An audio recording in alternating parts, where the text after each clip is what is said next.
SpaceMobile podcast. We just basically from your phone be seamless, regardless of where you are. We don't want the user even to know that it's connected by satellite. Listen, the opportunity that we have is very, very, very large.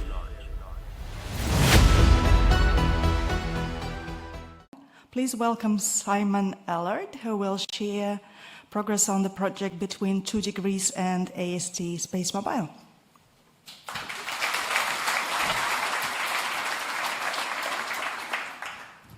Cool. So I don't think I actually need to introduce myself. I think Warren did a pretty good job of introducing me before.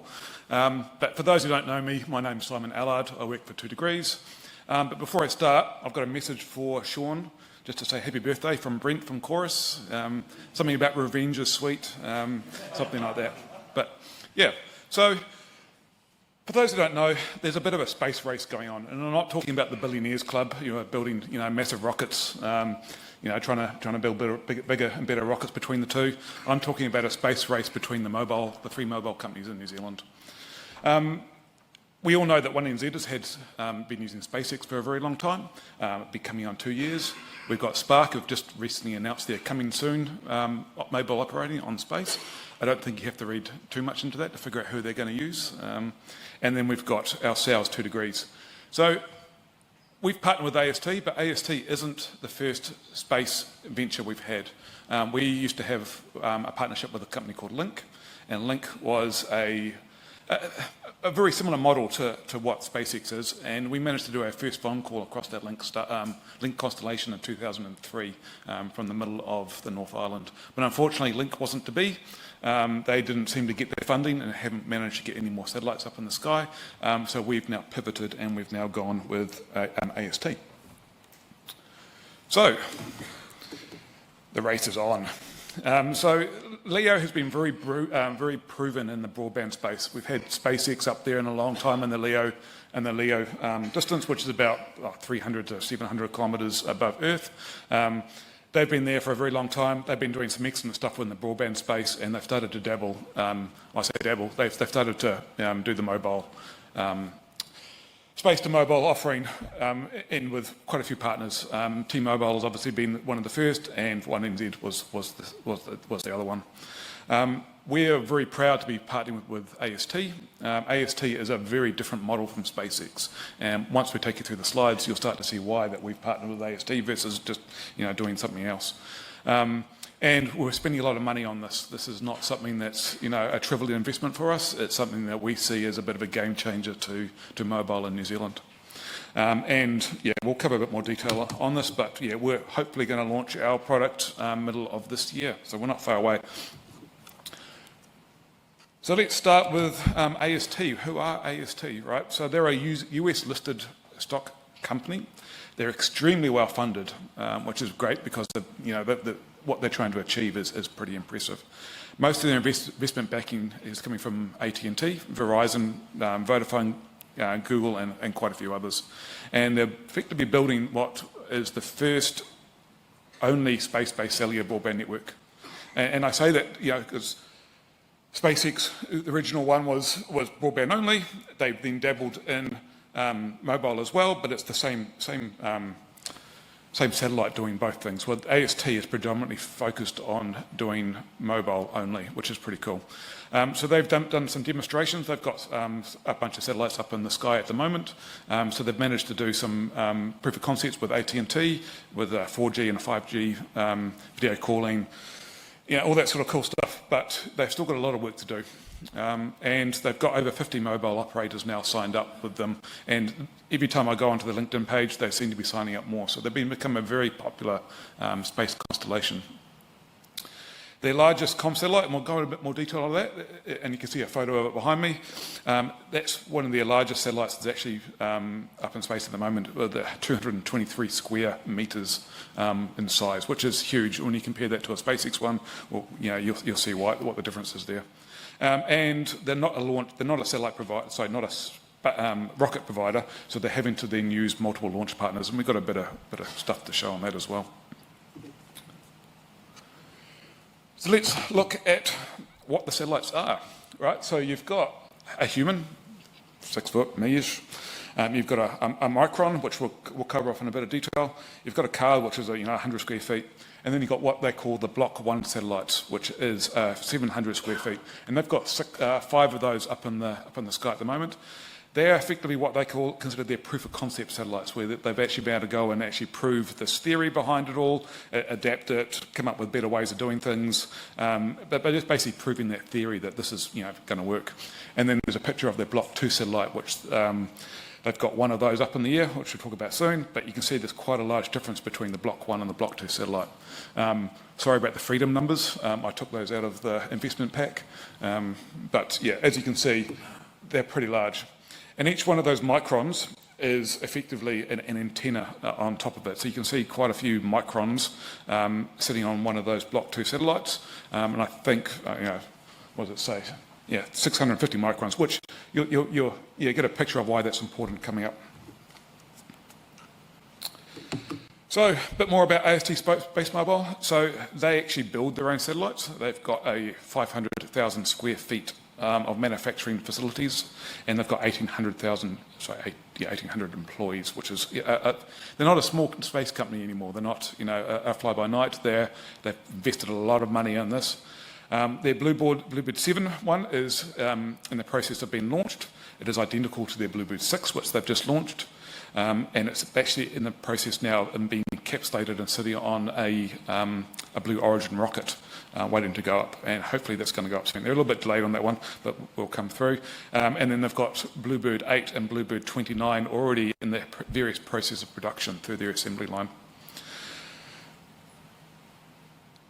So their expectation is that we're going to get to sort of 45 to 60 satellites by the end of the year. It is very much going to depend on their launch partners. And we'll go into a bit of detail how that all looks. But yeah, with 45 to 60 satellites, you're going to get some pretty good coverage. Not 100%, but you'll get some good coverage across New Zealand.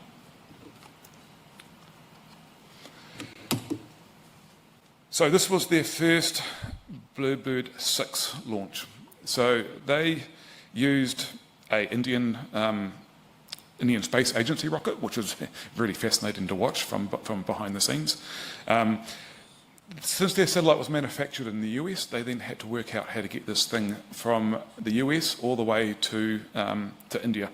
I don't think they're going to do this again because it was a massive nightmare for them. Well, not a nightmare, but it was pretty hard going to get a big satellite unit into a Antonov and then over to India to get onto the launch pad. So as you can see, this is probably the only machine in the whole entire world left, thanks Russia, that can actually get this type of cargo all the way over to India. The next rockets, I think they're going to start using, well, they are definitely going to start using SpaceX and Blue Origin to get all the rest up into space. This one, I think, was a bit of a nightmare for them because it just, the logistics of getting it over there and the cost to get it over to India was quite large. But these guys did manage to get their first Block 2 satellite into space, which is really exciting. Pretty complicated thing as well. So unfortunately, I don't have a laser pointer with me, but you'll see on the left-hand side, up where it says stowed. Top right, cool. There you go, green 2. So you see that's the picture of it stowed. So that's the block, one of the first Block 2 satellites being nice and stowed. You can see the scale based on the little man standing next to it, how big the actual satellite is itself. So that sat on top of the Indian rocket and was pretty much the only thing inside the Indian rocket to get up into space. There's a picture of it going up from orbit. And then there's a picture of what it was when it was before it went into the satellite. And then there's one actually taken from space. So they've actually now managed to launch it into space, which is a cheap one on its own.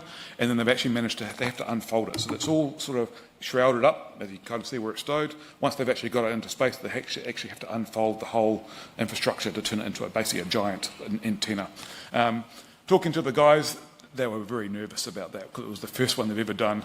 They've really rehearsed it inside, multiple rehearsals inside the ground, but this was the first time they've actually managed to unfoil it in space, which is an achievement in itself. I asked that question, and what happens if you got it snagged? He went, we pretty much have to write it off because there's no way going out there and fixing it. So, But they managed to do it, and they're starting to do some testing on it now once it sort of goes over place. over where we can actually do the testing from. So let's do a little bit of comparison between SpaceX and AST, right? So we kind of talked about it before. So the SpaceX V2 Mini, which is the one they use for the SpaceMobile offering for 1NZ and for the others, it's about 700 kilos, and it's only got a 30 metre wingspan on it once it's fully established up there.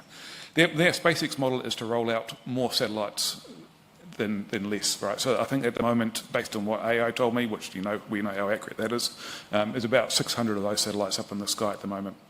AST have a completely different model. Their model is bigger satellites and less satellites. So, effectively it's 10 times the size of a SpaceX Mini. Once they're fully deployed, they're looking at only having about 90-ish, probably more, probably closer to the 100 satellites up in the sky to form a full constellation, whereas the SpaceX constellation is sitting at 600, 700 satellites. So there's a different model there.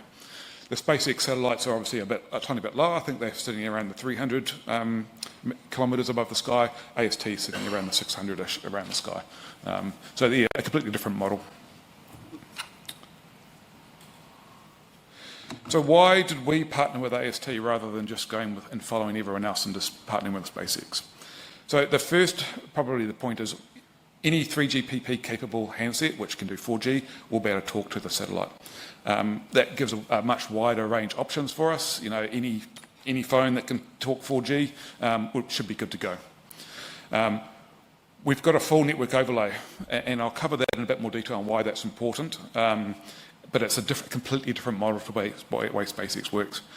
We're able to do voice and data from day one, and SMS obviously. But you're able to make a phone call using your normal phone, sitting on top of Mount Cook, on a satellite. Whereas you can't do that on SpaceX at the moment. My understanding is it's WhatsApp calling only. But we're able to do a voice call from day one. And we're investing in our own ground stations. Again, different model from SpaceX. Both SpaceX own and operate their own ground stations. They've got a few scattered around New Zealand and all around the world. We're going to own our own ground station. It is owned by 2 Degrees, and managed in conjunction with AST. So we've actually got a lot more powerful control over the whole end-to-end of the whole journey, the whole customer journey, which is pretty exciting. So into the fun stuff. So how does it work? So at the moment, you've got a normal terrestrial network. So you've got a whole bunch of cell towers. They broadcast out the 4G, 5G signals. And then we got the SpaceMobile side of things. So on the terrestrial side, we all know how that works. You walk between towers. It transfers you, the core network knows where you are, transfers you around. The AST network works pretty similar, actually. You've actually got multiple cell towers on the one satellite. So instead of just, thinking satellite, cell tower, you've actually got, we've actually effectively got 300 cell towers in space at the one time. But not only that, we've also then got to work out the satellite, how all the satellite handovers, and we'll cover that in a bit in a second. But the way that effectively works is this particular system is actually plugged into our core network. So we have our own core network, we've got our own HSS, own IMS, etc. They talk to the gateway, which our own ENO-B sit at, and then that gets broadcasted up to the AST satellite station. So we actually got the whole end-to-end control. When you compare that to the SpaceX network is effectively a roaming network where you effectively plug into SpaceX, they talk to the SpaceX core, they talk to their own ENO-Bs, which happen to be in the satellites, and away you go. So that they're sort of limited to what SpaceX are willing to offer. In the AST world, we can pretty much offer what we want as long as it conforms to the 3GPP standard, which is a pretty powerful and major difference between the model offerings. Wrong one.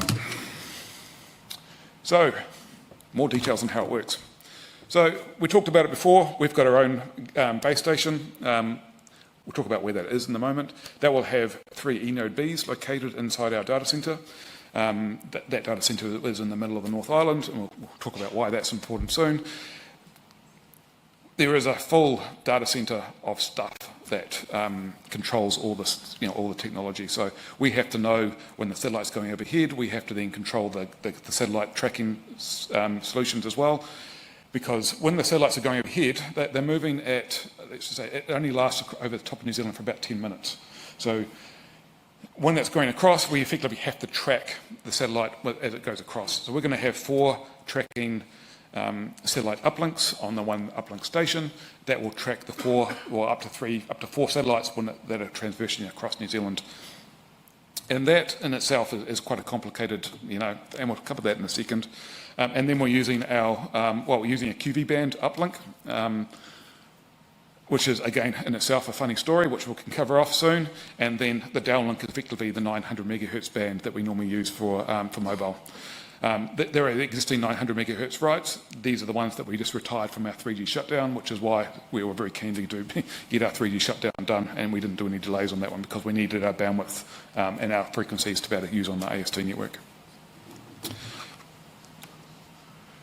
So, again, we talked about the cell sites. How does it actually work, right? So, if you have a look on the left-hand side, you'll see what our existing 4G coverage is, and then on the right-hand, depending on what side you're looking at, if you're looking at the right side, you'll see effectively a satellite overlay of how this is going to function. So each one of those hexagonals is a 48 kilometre squared cell-ish. And that then uses a bunch of frequencies. We're basically going to allocate from day one 5 megahertz because that's, we're rather spectrum poor in the 9 megahertz space. Additional 5G uses 145 megahertz. So there's a bit of, we're not going to get the same capacity out of the satellite than we will out of a terrestrial satellite, but that's to be expected. And then the way that this works is really extremely clever because it uses beamforming technology inside that satellite. So when that satellite's going across the sky, our cell sites don't actually move. So the cell site hexagonal stays the same, even though the satellite's moving over at vast speeds. And that's quite a powerful feature for us because we can then pick and choose where we want coverage and when we don't want coverage, what frequencies to use and what cell, etc. So there's a lot of ability for us to control some good stuff. But it does come with its complications because effectively you've got 300 cell sites on it. So if you roam in between a cell site in the satellite cell site, you've actually got to signal that change, and then your core network has to know that you're moving between satellite cells. The other challenge too is effectively you're handing over on the same satellite, but you've also then got to cover the fact that someone could be standing still and that satellite that you were talking to is now moved and you're talking to a new satellite. So then you've got to handle another handover between satellites, which is quite challenging. So what are we going to use it for? And this is where things get really interesting. So disaster recovery and emergency response is probably one of the biggest things that we're quite interested in. We talked about Cyclone Gabrielle, what happened with Cyclone Gabrielle, how it took out most of the MMO's networks. This is potentially a get-out-of-free-jail card for us because it allows us to have service in there. It allows customers to still dial 111 and, text, call their loved ones, but we do have to be a bit careful with it because we've only got 5 megahertz of spectrum per 48 kilometres. So in the case of Hawke's Bay, if you lost the whole of the Napier region, for example, you've got quite a lot of handsets sitting in that small region on a small amount of spectrum. You've then got to worry about how quickly is it going to talk to your ENOBs, all the latching type of criteria, all that sort of stuff is going to come into play. So we're very curious to see how this is going to unfold.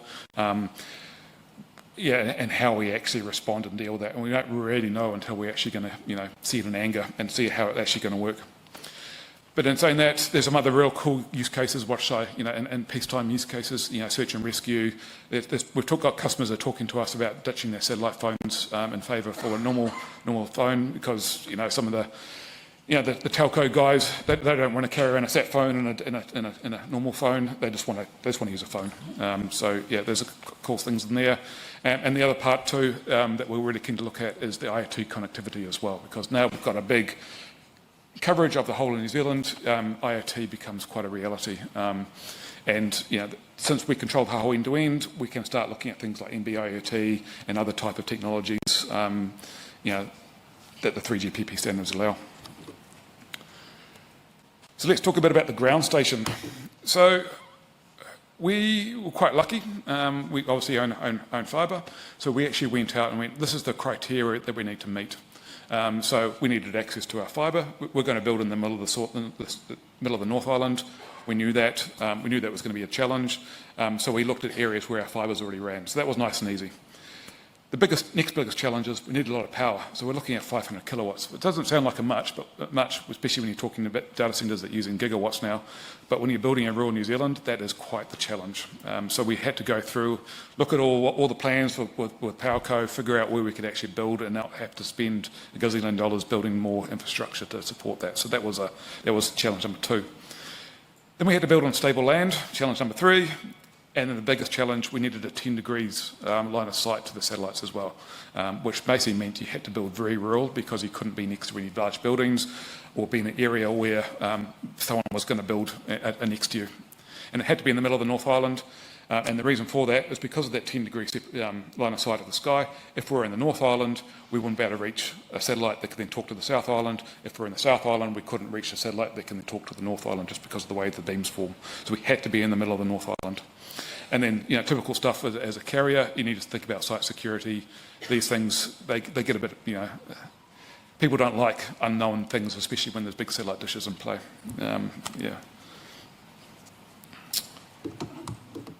So we found one. So after a lot of digging around, we ended up finding a spot in Marton, of all places. And the reason why we ended up in Marton is because we went to MB and said, we want to use that QV band to uplink our satellite. And they went, that range isn't actually something we actually give out at the moment. And we've earmarked it for 6G. And I went, what, 6G, really? And so they went, well, so since it's earmarked for 6G, you can go in Marton because we don't think Marton's ever going to get 6G. So that's how they ended up. And we don't really understand because it's a QV band. I don't think we're actually going to use a QV band in 6G, but that's what it's earmarked for in NB land at the moment. Sorry, Marton, no 6G for you. But it did make our lives easier because it narrowed us down from 30 sites down to 1 pretty quickly. Thankfully, the site we found in Marton had power. We worked a lot closely with PowerCo. 500 kilowatts, they kind of looked at us like, really? You want 500 kilowatts there? But yeah, thankfully, the site that we found was next to some 11K feeders, and so we'll be able to get things onto those, get things stable and onto that, pretty quickly. It had 10 degrees line of sight. I've got a bit of a story about drones in a second around how we managed to achieve that. But in my grand wisdom, I went, let's put the satellite station, where's my pointer, next to the road, right? Nice and easy. You get your cars in, get your cars out. Story, that'll come up soon, why that was kind of important. And then site security, right? So, and when we've currently stuck it, you can't see it from State Highway 1. So it becomes a bit of out of sight, out of mind for a lot of the locals. And more importantly, it had 2 degrees fibre because, in the middle of nowhere, getting access to fibre is pretty hard, especially the type of fibre that we needed. So for us, we managed to, where's my fibre pointer? We managed to actually get a fibre line down here and then into our site and then actually pull one off State or Highway 1 so we could actually get diverse fibre into our landing station. This particular one will go down to Palmerston North and this particular one will actually go all the way up to Hamilton. So yeah, thank you Nokia for lots of money spent on optical kit to get us from that site up to Hamilton, and thanks Fleet Optics for the optics that are going south to Palmerston North. So yeah, really cool type of setup there. Yeah. Wrong button. So the 10 degrees side of things, this became quite problematic. When I said, well, let's go sit next to the road, everyone went, yep, that's a great idea, let's do that. And then we actually got a drone down there to do a bit of a survey for us. And then they plotted 10 degrees out from where the satellite dishes were going to go. And we actually found that we're actually going to hit most of the trees that are surrounding that whole area. So couldn't put the station there. And you start going, oh shit, do I just go talk to the neighbours? Could we get them to shut their tree down? And the farmer was just like, nah, that guy's very anti-anything. So yeah, you're not going to get anything out of him. So just, let's do something else. So we ended up finding, I'll just go back a second, we ended up finding a nice spot that actually worked off the road, but still had farmers' access roads to the site itself, which is cool. So on the site, you'll see we've actually got 6 satellite pads. We've actually expanded because we know, we're potentially going to need 6, but we're only going to build 4 to start with. And then we've got a small data centre that sits there. And the reason why we have a small data center is we have to effectively hold quite a lot of kit, right? We're not just putting a couple of ENO-Bs in a cabinet. There is a whole heap of stuff that goes in there. Obviously, a lot of our transport equipment in there, but there's a lot of servers, etc., that control all the satellite dishes and all the moving dishes, etc. And all the other stuff that AST comes with, management platforms and all that sort of stuff. The gateway is designed to be standalone, so if you lose the internet, the platform still runs. So there's quite a lot of kit that actually sits in the gateway to pull that off. And here's a picture of the gateway in action. So we've actually got a pretty cool camera that's sitting there taking photos of us. So we're going to have a nice time-lapse camera. But you'll see my nice artist impression of our little bunker that we're building. So that's going to take probably 12 to 14 racks worth of kit. We're not going to put 2 generators on site because we kind of deem this to be a very important site. It's going to have 48 hours of fuel if we can afford the fuel by the time we actually build it, and 2 generators. The idea behind this is we needed this site to be pretty robust. It is built, if you know the building standards, we built it to what's called an ILM 3, which is a level of importance. We didn't want to build it to a 4. That's like hospital grade, military grade. We took one down. We kind of see this as this must stand up to a big storm, because this potentially is New Zealand's get out of jail card if we have another Cyclone Gabrielle, and people need to dial 111, And just on the 111 thing, at the moment, and this is going to change, you can't dial 111 on a SpaceX mobile. You can text if you're registered, but you can't dial. So what we suspect is going to happen, and this is to be very device specific, is if you dial 111 on your mobile and you're hooked up to one of the SpaceX offerings, it will fail, the call will fail, and we believe that based on on the device, it will actually then try other carriers and eventually hit the AST mobile and actually be able to produce a 111 call. So yeah, we're pretty excited about that, but because of that, we have to build to a higher standard because we don't want this thing to fail on us for various reasons. Here's a picture of effectively what the satellite dish is going to look like. To start with, we're just sticking with the actual antennas themselves, but we will effectively put a radome on the outside of it as well. The radome is quite important for a resiliency point of view. The dish itself will operate up to 120 kilometres an hour winds, so you're still at the range, but when you actually put a radome on top, you're talking 160 miles per hour winds that it can suffice, which is in the 300 kilometre range. So it's makes it considerably more resilient. Like anything good, it comes with its own air conditioning unit. That's more designed to keep the radome hot. So, in the icy conditions, the ice melts away. Not that Marton gets very icy, or in the extreme heats, we can actually then cool the whole radome down, which is where our 500 kilowatts comes from, because those things, they're about 50 kilowatts each. So, lots of power. And that's pretty much me in a nutshell, right? I mean, that's a pretty whirlwind tour on SpaceMobile, but any questions?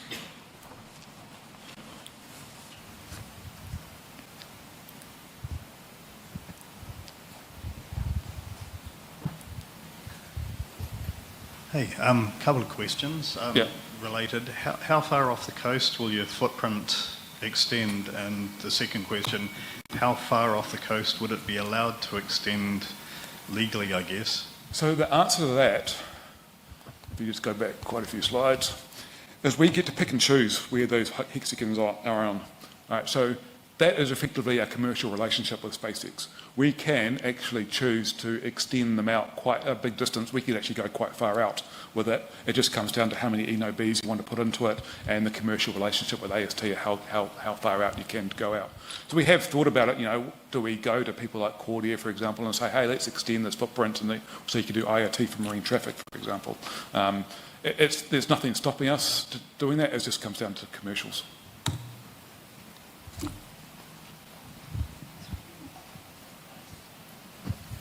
You said there'd be 5 megahertz of spectrum dedicated to it. What band is the spectrum going to be in? That's in the 900 megahertz. 900 megahertz. Yeah. Excellent. Yeah. And it's 5 megahertz per hexagon, right? Not 5 megahertz for the entire constellation. It's 5 megahertz per hexagon, 400 kilometers squared. It's the same 5 megahertz. No, because it's different. Because you've got to have 5 megahertz here, which is different from those ones around it. So you're taking 15 megahertz. think you only have 10 megahertz worth of 900 spectrum. Yeah, So you're just you're A-B'ing it. correct. Yeah, Yeah, okay. having to map it very carefully. Okay. Yeah, very poor in the 900 megahertz space.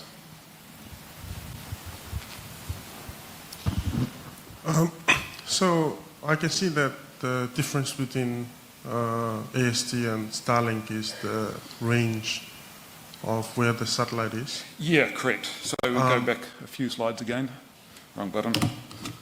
We're sitting at the 600-ish Correct. altitudes. SpaceX is around So- the 350. Is there any impact on latency for? There will be. Yeah, rightly so, right, because it's higher. So there will be an Correct. impact for latency. But we're not being a broadband operator. We're not selling Starlink type solutions. We're just selling mobile solutions. So we don't think it's going to have much of a customer impact on that. Right. Yeah, but the advantage is much bigger antennas at the same time, right? So the main difference between SpaceX is they've got small antennas, AST's got big antennas. When you're talking to a cell phone that's only got a small antenna here, the big size is going to make that much more difference. Right. How much of a difference, yet to be seen, but like for example, you wouldn't be able to get an AST signal in here, but you may be able to get an AST signal in your car, for example. Right. And you guys have tested the quality and it's pretty good so far? We haven't tested it ourselves. It's been tested by AT&T and Verizon. We're still waiting. Once we got a gateway build, which will be June, we'll be starting our testing process then. Yep. Just on the 10-minute cycle of the satellites and the handing over, is it a complete change each 10 minutes, or do they kind of, wipe across the satellite? So if they're, say, going north to south, the incoming satellite starts taking over from the north and drains off the departing satellite. Yeah, so it should be seamless to the user. Once the full constellation is up, it will be seamless to the user. When that satellite starts going out of range, there will be another one that's already in range. Using beamforming, there will effectively hand over between the satellites. But it's the entire satellite at once, or it's a transition of each hexagon, like it goes? Yeah, I'm not too sure. I haven't gone into that much detail with them. I suspect it's a full satellite swap over, but I don't know for sure. Hey, two questions. One is for your scenario of Napier being offline and everyone switching to this. Yeah. Have you got a way of, shutting down phones, hogging all that spectrum? If everyone's phone's trying to watch YouTube, clearly it's going to fill that Correct. 5 megahertz up. Yep. Is there a way to go, we're going to prioritise 111 calls first, followed by normal calling, followed by absolutely. basic data? Correct, because it's all controlled by our core network, right? So our core team can start, we don't want data, right? Turn data off. Yeah. Only prioritise 111 calls. So we've got the full constraints on our core. We've got the full control and come up with those rules. Yeah. And does that apply? I mean, obviously the downlink to the phone you can control, but what about all the phones uplink? Like, could you have lots of phones trying to overwhelm the uplink direction? Correct. Yeah, we got that, and that's one of the risks we're going to have to try and overcome. Right, is how many phones are going to try and latch at one time. Right. It can support that. All those things we just don't know yet. It's going to be a see and try basically. But we can use the HSS to reject a lot of those and only accept some. There's lots of options we got there.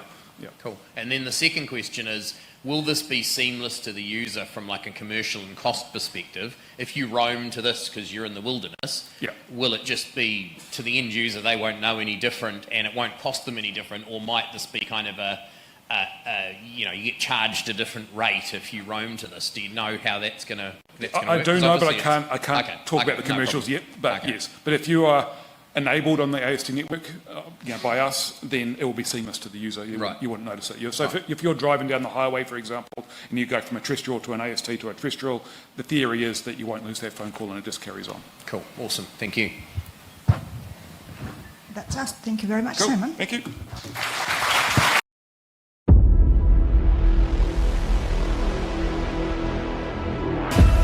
Thanks for listening to the AST SpaceMobile podcast. If you enjoyed this episode and you'd like to help support the podcast, please share it with others, post about it on social media, or leave a rating and review. To catch all the latest news about AST SpaceMobile, make sure to subscribe. Thanks again, and I'll see you next time. We're doing something very, very big. And I think with this technology, we can really affect billion lives. AST SpaceMobile is the only company that has proven technology to deliver cellular broadband connectivity directly from space to your everyday smartphone. People will just basically turn their phone and be seamless, regardless of where you are. We don't want the user even to know that it's connected by satellite. Our role is to bring this into reality, always in partnership with the MNOs.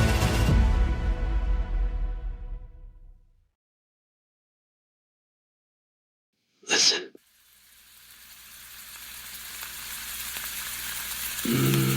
Waffles.